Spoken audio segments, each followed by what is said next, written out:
Olá, seja bem-vindo a mais um vídeo do Instituto de Pesquisa e Administração da Educação. Meu nome, para você que ainda não me conhece, é Diego Córdoba, eu sou consultor de tecnologia educacional aqui no IPAE. Nesse bloco vamos falar sobre o uso das tecnologias, sobretudo na educação à distância, né? Muita gente ainda tem algumas confusões, ainda tem algumas dúvidas, então eu estou aqui para tentar ajudar você a solucionar essas questões. Lembrando sempre que se houver alguma necessidade, se você tiver alguma questão para nos falar, você pode entrar em contato com o e-mail ipai@ipai.com.br, inclusive para solicitar, uma consultoria em tecnologia educacional. Estamos aqui para melhor te atender, tá bom? Então, com foco agora nas questões relacionadas ao uso das tecnologias no EAD, uma coisa importante a se lembrar é o seguinte: educação à distância é diferente de ensino remoto. Então, para quem não está familiarizado com as questões da educação à distância, é muito importante que a gente comece diferenciando isso. Por quê? O ensino remoto, ele não é uma coisa feita como uma modalidade de ensino propriamente dita. Porque o ensino remoto ele tem como característica a transferência de todas as características e planejamentos, assim como as ações das aulas presenciais para o online. Ou seja, o planejamento feito para uma aula presencial é refletido numa aula online. Isso é muito diferente do que se deve fazer, não é o que se faz. Muitas unidades de ensino têm dificuldades e acabam replicando isso. Porém, isso é diferente do que se deve fazer na educação à distância. A educação à distância ela deve ser planejada, preparada para que haja a educação à distância. Isso tudo então começa lá no planejamento, tá? Quando eu tenho um profissional gabaritado, de repente um design instrucional, um especialista em tecnologia aplicada na educação, ou então um especialista em educação à distância na unidade de ensino, quando esse profissional for conversar com o professor para poder gerar o conteúdo, ele vai entender todas as nuances que são relacionadas com a prática de sala de aula no plano virtual. Deve-se lembrar também que a educação à distância ela não acontece estritamente na internet. No entanto, com os dias de hoje, no século XXI, isso é sim mais comum, é assim que tem acontecido, é assim que nós temos a educação à distância por si só. Porém, em algumas regiões do Brasil, por exemplo, nas cidades ribeirinhas ao norte do país, nós temos ainda a educação mediada por correspondências, por livros, por tudo aquilo que caracteriza de uma educação acontecendo e depende do espaço físico e depende da região geográfica de forma simultânea a presença das pessoas. Ou seja, professores e alunos não estão simultaneamente no mesmo espaço discutindo uma aula. Então, não caia no engano de entender que a educação à distância se dá somente pela internet, porém, atualmente, nós temos a internet como carro forte aí da educação à distância. Sendo assim, a educação à distância está, sim, mediada pelas TICs, né, como as pessoas gostam de falar, as tecnologias de informação e comunicação, aplicadas, quando bem aplicadas, vão melhorar aí, vão ajudar a todos nós na educação à distância. Pois bem, por conta disso tudo que eu estou falando, as ferramentas digitais utilizadas acabam sendo diferentes, e aí se a gente estiver falando do ensino remoto para a educação à distância. Por conta dessas ferramentas e dessas diferenças, eu queria apresentar uma coisa que é muito importante. Quando a gente faz alguma pesquisa sobre educação à distância, quando a gente inicia algum vídeo, vai ver alguma coisa no YouTube, ou então aqui na consultoria do IPAE, bom, normalmente a gente já tem uma base sobre educação à distância e já ouviu falar de uma coisa ou outra.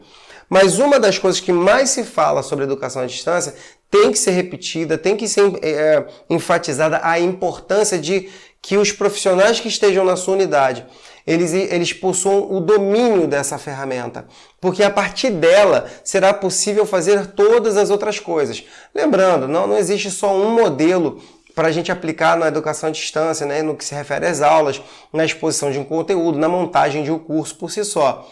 Porém, num curso normal, se eu estou fazendo um curso de uma aula regular, de um ensino médio, de uma pós-graduação ou de uma graduação, eles em si têm um modelo muito parecido, a construção do currículo escolar, a exposição desse currículo tem um modelo muito parecido, portanto, nós temos essa ferramenta, ela acaba sendo a base de tudo, que é o AVA, Ambiente Virtual de Aprendizagem. É muito importante que as pessoas considerem o seguinte: não basta apenas eu entender que existe o AVA, utilizar, colocar um conteúdozinho ali e pronto. Não, eu tenho que ter o domínio do ambiente virtual de aprendizagem.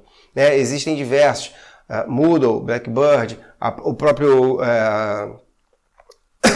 próprias ferramentas da Google, que agora nós temos o Google Classroom, falhou a memória por um instante, nós temos o Google Classroom, dentre outras muitas ferramentas. Essas ferramentas têm que ser estudadas. É claro que nós temos um padrão de uso do Moodle e ele é uma das mais completas ferramentas que se tem no mercado hoje para poder se utilizar como ambiente virtual de aprendizagem.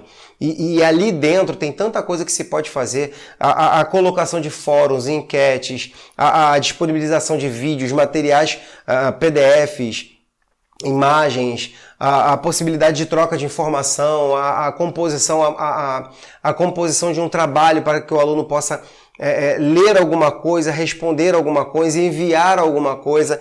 Isso tudo o ambiente virtual de aprendizagem já faz. É muito diferente de quando eu vou montar um cursinho rápido desses que o pessoal coloca, né, em plataformas de venda online. Isso é muito diferente. Compreendam então.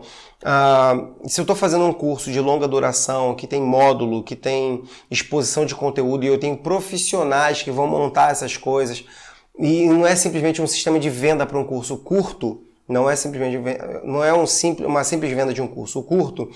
Se eu estou fazendo essa situação, eu preciso do ambiente virtual de aprendizagem. No entanto, se a tua unidade de ensino está fazendo de uma outra forma, né? Se a tua unidade de ensino de repente está trabalhando um curso curto, ela está trabalhando um cursinho de extensão, um curso de qualificação, talvez nesse caso não precise do ambiente virtual de aprendizagem da mesma forma.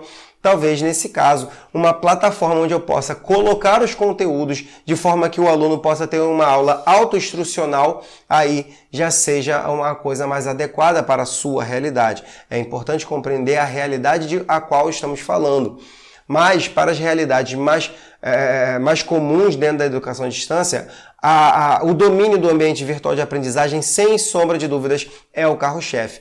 Porque através desse domínio, nós podemos colocar muitas outras ferramentas, né?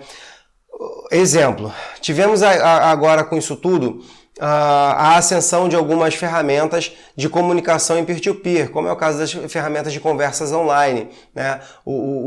A utilização do Skype, do Google Meet, dentre muitas outras ferramentas, elas explodiram justamente porque as pessoas precisam fazer o ao vivo, né? Assim como a própria utilização do YouTube. Para quem não sabe ainda, o YouTube, quando você gera um canal no YouTube, você tem a possibilidade de colocar um vídeo, e esse vídeo pode ser público, ou não listado, ou privado.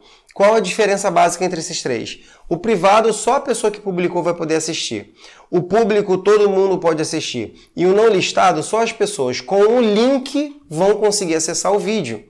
Então, na sua escola, por exemplo, se você monta um canal no YouTube e você quer disponibilizar aquilo apenas para os seus estudantes, você pode colocar um vídeo como não listado.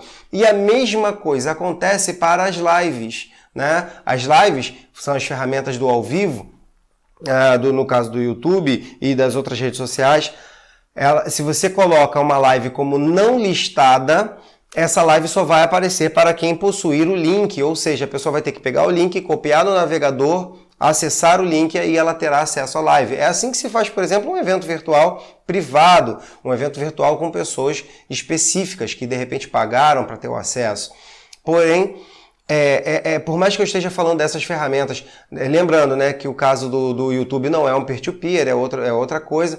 Mas por mais que eu tenha essas ferramentas, né, que acenderam, eu tenho muitas outras. Ferramentas que simulam um quadro para a gente utilizar ao mesmo tempo. Ferramentas que fazem a composição de um texto virtual simultâneo. Tudo isso pode estar dentro do ambiente virtual de aprendizagem. Tudo isso pode ser listado dentro de um ambiente virtual de aprendizagem. Então, Muitas são as ferramentas digitais. Nós temos que aprender a usar essas ferramentas digitais cada vez mais a mais.